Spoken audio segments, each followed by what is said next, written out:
Um, Magandang araw mga kaibon. Ako nga pala si Michael Miraflores ng Marinig, Kabuyaw, Laguna, St. Joseph 7. Ito nga pala ang munti kong loop. Halika't, tignan natin. Nag-start ako or nahilig sa pagkakarera ng ibon. 2013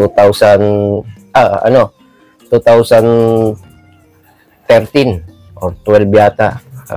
Bigay lang ng kumbaga pa lang naman, libang-libang lang hanggang nabalitaan ko about sa karera. Yun, sinubukan ko. Nag-umpisa ako sa bigay lang. Yun. Tapos first try ko norte, successful naman kahit paano. Ako pauwi ng Apari. Lap winner ng Tugigaraw sa Lise. Sa isang security guard. Bigay lang sa akin. Tapos sinubukan ko lang siya. Kinaga ko lang kasi nung panahon na yon, nahalang ibon. 2013 na yan. Saka wala naman tayong ganung budget kasi mamahalang ibon dati. Mahirap bumili. Medyo nabiyayaan tayo ng mga kaibigan na pagkatiwalaan. Kaya, yun. Iba ng linyada. Pero ang sumunod doon, yung mga hulog lang ng langit. Kasi noon dati, hindi naman uso yung dagit eh. Yung mga tukod lang mang meron. Tapos yung mga ayaw umalis. Ayun. Kasi wala naman ako masyadong alam sa ibon. So, inalagaan ko. Hanggang na-create ko yung laro ko sa CPSU, RPF. Kay Oliver Cañete, saka kay Yumao Henry Azurin. Sila ang may-ari noon. Naglaro akong 10 birds noon. Start ko YB. Ang YB ko noon 6. Tapos 6 din na San Francisco. Di bali yung 2 naka-double band, tapos yung 4 San Francisco. Nilaro ko sila ng South. Luckily, ang laki ng tsamba. Kasi 10 birds, lahat sila successful. Lahat may award. Almost, hinakot ko lahat ng award noon, nung time na yun, 2015. Akin ang first overall, first overall ng YB, second overall ng OB. Tapos yung the rest, 3, 4, 7, ganon. Basta lahat ng ibong na nilaro ko, lahat yung pumasok ng derby. At lahat sila may award. First, nabutasan ako or nawalan ng ibon, 4th lap sa Sorsogon. Grisel. Siya, double ban yata yun ng RPF sa kanang San Francisco. Matagal ang process ng pag mix and match ng pairing. Lalo na't kung baguhan ka. Although may background naman ako about behavior ng ibon kasi nung ako'y elementary sa Maynila, nag-aalaga naman ako ng mga ibon. Ang tawag doon sa karerang pagkakatanda ko, international yun eh. Dumadaan lang sa pinapakawalan sa CCP papuntang China, Japan, mga ganon. Parang yun, last lap nila yung CCP papunta sa kanila. Ang mga ibon noon naka-wing band, hinuhuli namin kasi ginto yung wing band nila. Yun ang pagkakatanda ko noon. Nakati rin siya na naka-wing band. Tapos, ang wing band nila ginto, kaya hinuhuli.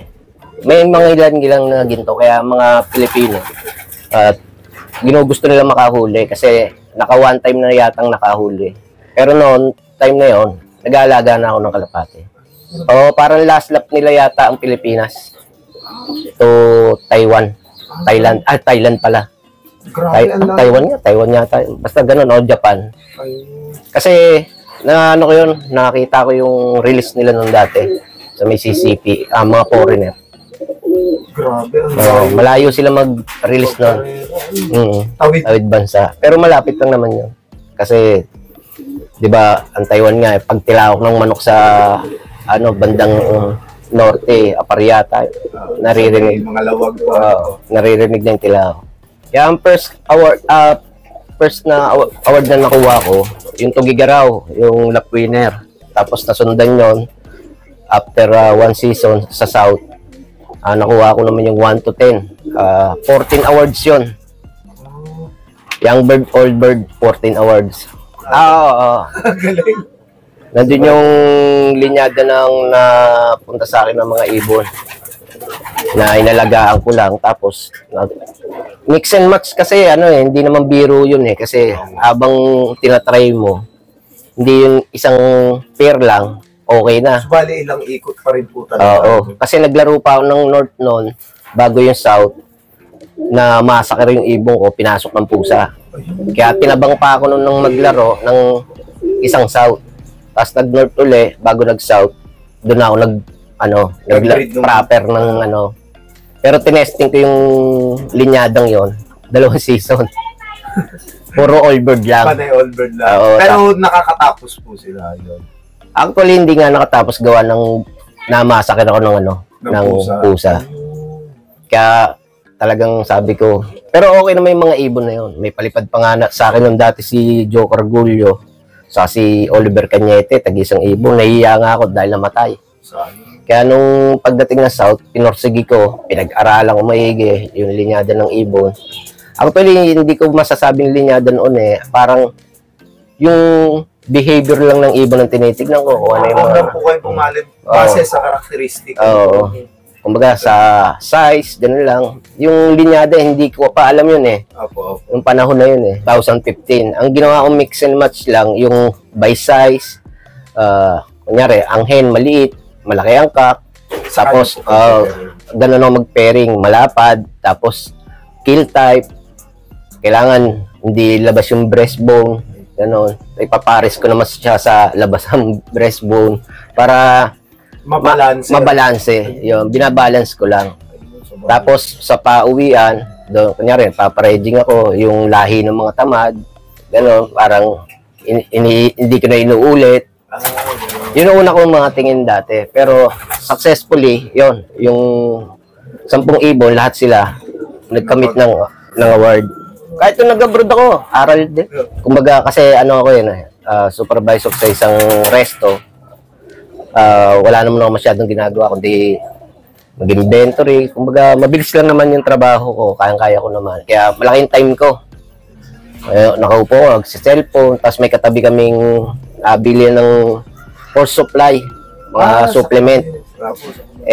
Bet yun na lisensyado. Nagtatanong ako sa kanya kung ano yung dulot ng bawat gamot. Kaya nasa abroad ako, nag-aaral pa rin ako. Tapos pagbalik ko, 2021, 21, naglaro ako sa SSRP. Pero hindi ako ganun kasaya gawa ng, hindi naman totaling tapos ang karera. Hanggang alin lang tayo nun eh. Pandemic. Pero nakamit ko naman yung first overall kagad. Unang banat ko kagad. Oo. Tapos kabilang season uli, natuloy yun naman yung sa CS, Esperanza Masbate. Although mabigat na kalaban ng laruan sa CS kasi malaking nasasakop ng CS eh. From Calamba yata hanggang Parañaque o Las Piñas, ang player niyan. Kaya big challenge talaga. Luckily, ang Esperanza Masbate, nakuha natin yung 5th overall. Superset partaker. Grabe, pangalawang laro ko na yun. Pangalawang laro sa unang balik sa pag-iibon. From 15, balik ng 21. Tapos unang sali, first overall. Tapos pangalawang sali, 5th overall sa malaking club. Tapos ngayon, nasundan uli sa CS uli. Nakuha natin yung 5th overall, saka 10th overall, central ng 14 at 20. Tapos may bonus pa akong lap winner ng tinatawag na San Isidro Samar. Ang nagmasakir sa lahat ng club. Kahit ang one loop race, 0 clocking. Uwi ako noon, ano na lang, ang tawag ko doon, Consuelo de Bobo na lang kasi actually, mabagal na ibon na yun eh. Pinakamabagal ko yun sa batch nila. Kaya nung umuwi yung kinabahan ako. Sabi ko, naku, masama ang panahon. Kasi mabagal yung una kong umuwi. Pagtingin ko sa clocking, saan una? First clocker. lap winner. Ang galing. Breakaway, 30 minutes din yata. May nakasipa, Old Bird, Cavite, malayo na masyado. Malayo na po. CS po eh. CS. Kasi ang layo kasi ng sakop ng CS. Opo, hanggang talaga sila eh. Pero sa oras, pag tinignan mo, malayo pa Malayo dito. ang buwan. Siguro halos panabay lang kami ng ibon ng pagbaba ng ibon ko, kasunod lang ng kaunti yung ibon niya. Ayun. Tapos, yun. Kasi nung dumating yung ibon ko, excited ako eh. Opo. Pagtingin ko, mabagal na ibon. Kasi actually, meron akong 7 birds. Opo. Ang live ko doon 5. Bago nabutas sa San Isidro.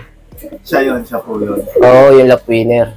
Ang laki ng expectation ko sa batch nila. Kasi ang laban namin sa CS is 800K ang superset. Ang laki yan po. Kung mapapatapos ko yung 5 ko, ang laki ng hahating ko. Oo. Yun ang talagang nadisperado ko nung sabi ko, nako, para akong binuhusan ng tubig na eto umuwi, pinakamabagal. Alam ko na to kasi kilala ko yung ibon ko eh. Opo. Masama na pakiramdam ko nito, yari ako nito. Na hindi na nasusundan, sabi ko kahit isa lang. Sa 5 live po. Oo, sa 5 live ko. Actually, yung 5 live na yun, first lap hanggang third lap, lahat 1-2. Ano po? Magagaling na ibon. Kasama dun yung kay Bon Medrano ng kulay pula na pinanindigan ko, sabi ko papatapusin ko. Kaya lang, yun, nadali rin ng bagyuhan yun eh. Alam ko yung bagyuhan ng Bicol. Kaya ano lang yun, ano ko naman ba lang, pag pampalubag-loob na lang yung lap winner. Pero may magaling, ang hirap na karera po. Oo. Nabili na siya eh, yung lap winner ko. Opo. Ang nakabili sa kanya ay si Jess Lu Pandanganan. Ayun. Ng Pasita. Siya ang nakabili ng lap winner. Kasi namahan ko ng isang Mindoro finisher. So, bali, pwede na niya pag yun, actually, tinuro ko rin sa kanya yun. Tapos, nagpahiram ako ng isang pair sa kanya na ako mismo yung nag-create ng pairing na yun. Matagal ang process yun. Bago ko binuo yung cock, bago ko binuo yung hen.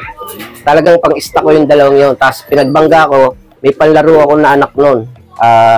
Naka-VIP ng Ulpa. Nagsosolo lang yan. Laban ko. Kaya yung pinahiram ko sa kanya, sabi ko nga sa kanya, hindi kahit hula ko yan, naka-MacArthur yung anak niyan. Naka-MacArthur. Kaya sure ball din ako dyan. Para sa akin. Yung banggaan yan. Okay yan. Yan, binibreed niya. Hopefully, nakasingit. Naka-ano yan eh. Naka SLRPC. Coordinator nga rin pala ako ng SLRPC sa Kabuyaw, sa Marinig. Shoutout na rin kay Boss Leo Reyes, Mau Amorante, saka sa buong coordinator ng SLRPC. Yun. So, yun ang nangyari, ang huli kong race. Until now, naglalaro naman ako sa SL, sa NDR. Sana pala rin. Wala pa naman bawas ang ibong ko, nabawasan lang ako dahil namatay. Namatay na po.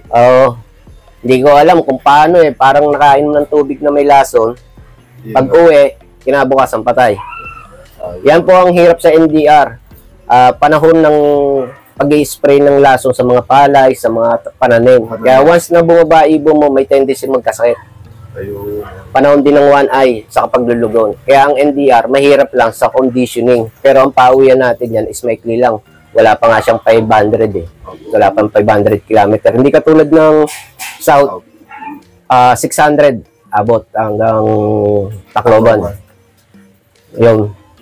Kaya, yun lang pinagkaiba ng dalawa. Kaya lang noon, mas mahirap ang North para sa akin. Kasi ang laruan ng North, left and right. Left, right. Ang South, straight siya. Ang pagkakaiba, tatawid ng dagat. Pero hindi naman kalaki ang bundok dito sa South. Ang malalaki yung bundok talaga, North. Kasi nandyan yung ano natin eh, Baguio, etong Sierra Madre. Saka maraming lambatero din dyan. Yan ang naunang lambatero, North, bago nag-South. Yan.